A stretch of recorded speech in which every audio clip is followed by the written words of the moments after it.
you really have no control for the duration that it's happening. You can't, you've done everything to prepare, you're sitting there in the experience and you're hoping you're going to come out the other side.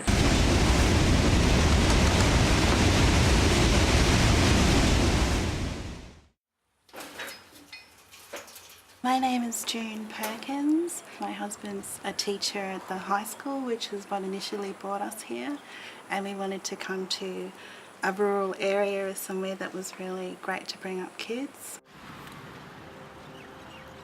It's coming and nothing can stop it. After days of warnings, evacuations and preparations, Cyclone Yasi is on the doorstep of North Queensland. The Category 5 megastorm is due to cross the coast at around 10 p.m. Eastern Summer Time. The eye of the cyclone is some 35 kilometres across. So far, the highest gusts of just under 60 kilometres an hour have been recorded at Lucinda near Cardwell.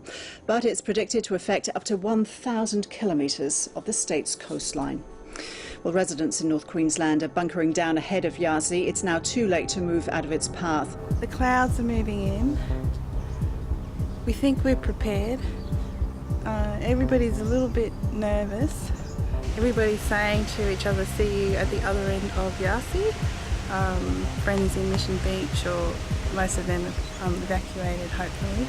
These are our mattresses and pillows and things that we're going to go under. Yeah, and we're enacting it so Sandy can cope with it when it happens. So he's just rehearsing under there. Many friends and family and people who are staying in touch with us, either on Facebook or telephone or whatever. It's really hard to watch the television. I think for some people it's really a really good idea not to watch the television. They keep comparing it to Hurricane Katrina and Cyclone Tracy, which is really disconcerting. Obviously it's the truth. This is one of the biggest things to hit this area since 1912. We're being told to have mattresses to hide under and find the safest room in the house, go in the corner, look at all the recent research and advice on the best things to do in cyclones.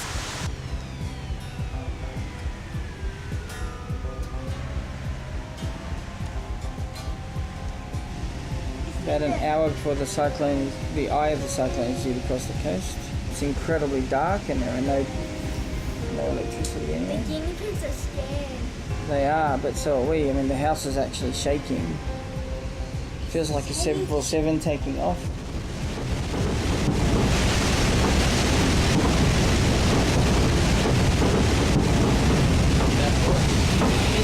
I'm gonna get up to the fan. What is that?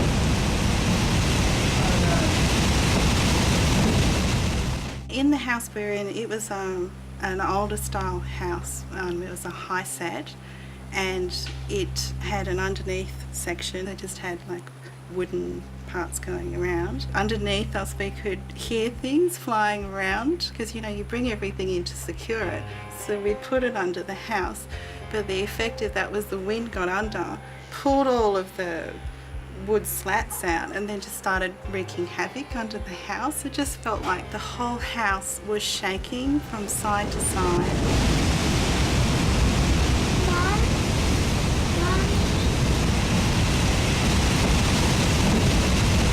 And there were certain rooms you go into in the house where it was just so eerie. Like going to the bathroom was a bit of an event. You can see the water in the toilet now because of the pressure has dropped so much because it's such a low pressure.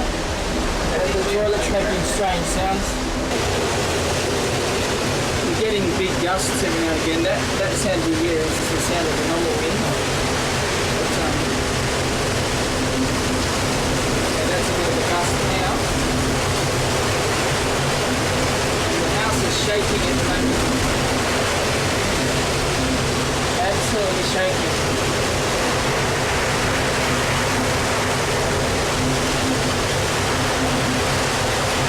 Probably got about 20 minutes, 20 or 30 minutes time. We'll probably go through the eye. We had the front door blow open. Get out of the way, get out of the way. Oh my God.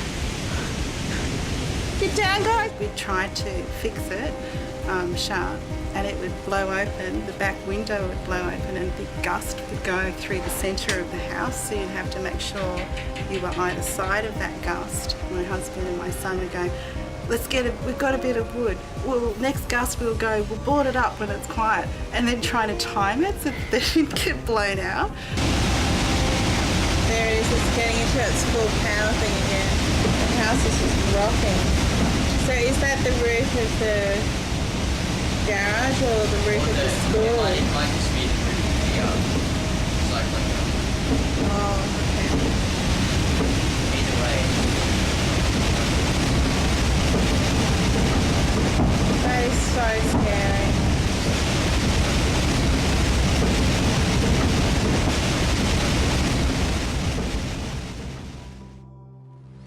For a full 12 hours, the people of Tully huddled in their homes or any shelter they could find as the cyclone roared through the town. It disintegrated around them.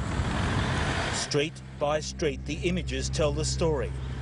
Amid the wreckage of homes and businesses, trees plucked out of the ground or stripped bare by the gale force winds.